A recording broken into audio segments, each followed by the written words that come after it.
안녕하십니까. 저는 한양대학교 병원 호흡기 알레르기 내과 김보근입니다. 최근 간질성 폐질환에 대한 문의가 많아 오늘은 간질성 폐이상 및 폐질환에 대해서 설명드리도록 하겠습니다. 간질성 폐이상은 임상적으로 이전에 간질성 폐질환이 진단되거나 의심된 적이 없는 환자의 가슴 CT에서 우연히 발견된 영상의학적 이상소견을 지칭합니다. 최근 폐암 검진, 흉부 CT와 기타 다른 진단적 목적의 다양한 CT 검사가 매우 증가함에 따라 간질성 폐이상 소견에 대한 보고 또한 증가되고 있습니다. 영상의학적 정의는 폐 상부, 중부, 하부 3개의 폐 영역 중 어느 한 영역이라도 최소한 5% 이상을 침범하는 영상학적 이상 소견이 있는 경우를 얘기합니다. 간질성 폐질환의 경우 폐 간질을 침범하는 비종양성, 비감염성 질환을 통틀어서 얘기합니다. 쉽게 설명하자면 폐 간질 부위의 다양한 염증 반응과 이에 수반하는 섬유화가 진행되어 폐가 점점 딱딱하게 굳어가는 질환이라고 이해하시면 됩니다. 간질성 폐 이상과 임상적으로 의미 있는 간질성 폐질환에 대한 구분은 적절한 문진과 평가를 기반으로 이루어져야 합니다.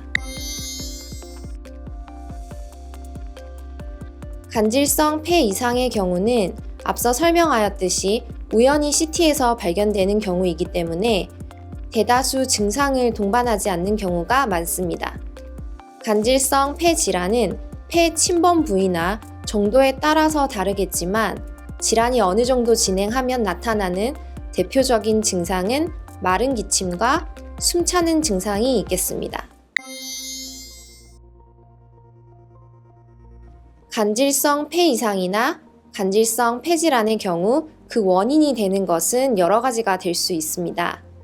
그 많은 원인들에 해당되지 않고 폐가 섬유화되는 경우들도 있는데 그러한 경우 특발성 폐섬유화증이라고 하여 원인 불명으로 폐가 굳어가는 질환을 지칭합니다. 간질성 폐질환의 원인이 있다면 그중 예로는 흡연, 직업 및 환경 유해 물질, 예를 들어 곰팡이 포자나 먼지, 화학제들을 얘기합니다. 또는 이제 류마티스 관절염, 전신 경화증 등의 자가 면역 질환이 원인이 될 수 있습니다. 또한 약물이나 방사선 치료로 인한 간질성 폐질환도 있을 수 있습니다. 상기 열과한대로 아주 많은 원인이 간질성 폐질환을 일으키는 원인이 될 수 있어 간질성 폐질환이 의심되어서 오시는 분들은 원인 파악을 위한 문진이 중요합니다. 간질성 폐질환이 의심되어서 오시는 분들은 우선 앞서 얘기한 수많은 원인들 중 해당하는 부분이 있는지 먼저 문진을 통해 정보 확인이 이루어집니다. 또한 자가 면역 질환에서 특이하게 나타날 수 있는 피부나 관절 증상, 그 외에 외형적으로 볼 수 있는 증상이 있는지 함께 문진합니다.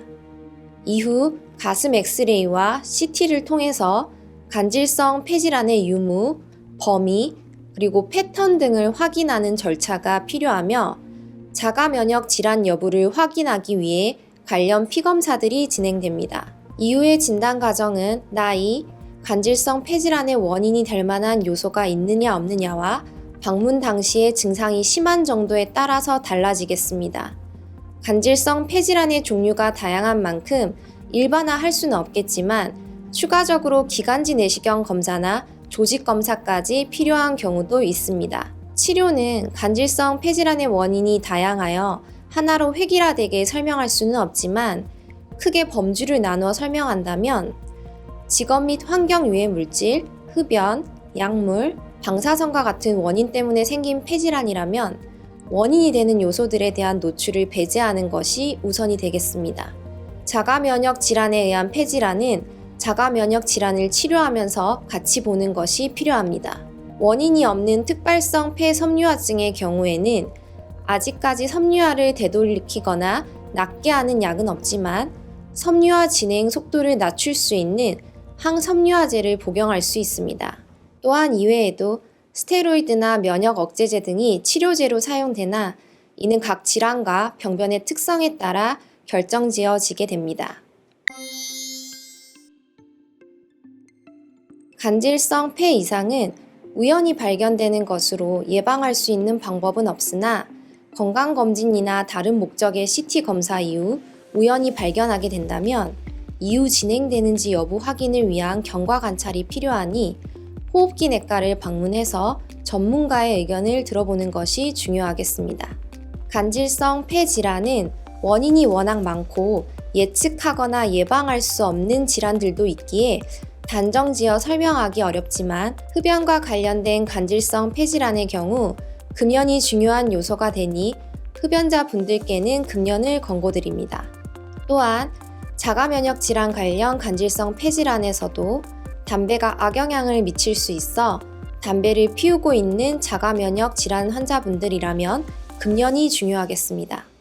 간질성 폐질환이 의심되는 분들은 호흡기 내과를 방문하여 전문가의 의견을 들어보고 거기에 따라 관리를 하는 것이 중요하며 기침과 같은 증상이 있으신 분들은 증상 완화를 위한 약제가 도움이 될 수 있으니 의사와 상의를 통해 처방받으시면 되겠습니다. 이상 간질성 폐 이상과 폐 질환에 대해서 알려드렸습니다. 감사합니다.